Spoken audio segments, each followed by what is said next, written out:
Hello বন্ধুরা, আজকে চলে যাচ্ছি মা বাবার বাড়ি।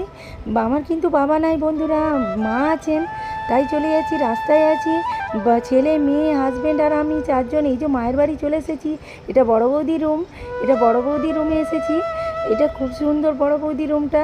আর এই যে অনেক কিছু বানিয়েছে বড় বৌদি। আজকে সবটা শেয়ার করব না, কালকেও কিছুটা শেয়ার করব, সবটা শেয়ার করতে পারছি না, আজকে কিছুটা। এটা বানিয়েছে পোহা। আগের বারেও এসেছিলাম, পোহা বানিয়ে খাইয়েছিল, এবারেও বানিয়েছে। খুব টেস্টি, খুব ভালো লাগে, হেভি লাগে খেতে, অনেক টেস্টি। দেখেই বোঝা যাচ্ছে, দেখতে পাচ্ছ টেক্সচারটা কত সুন্দর হয়েছে। আর এদিকে বানিয়েছে তালের পিঠা, আরও অনেক কিছু বানিয়েছে, কালকে শেয়ার করব কিছুটা। তালের পিঠাটা ছেলে মজা করে খাচ্ছে, এদিকে মেয়ে বাদাম ভাজা খাচ্ছে বসে বসে। মা বাবার বাড়িতে এসে যদি দাদা বৌদি ভালোবাসে, ভালো হয়, তাহলে তো খুবই শান্তি, খুবই ভালো। কি বলো বন্ধুরা, কার কি মা বাবার বাড়ি এমন আছে কমেন্টে অবশ্যই জানাবে। ভালোবাসেন অবশ্যই কমেন্টে জানাবে। কিন্তু ভালো থাকবে, সুস্থ থাকবে।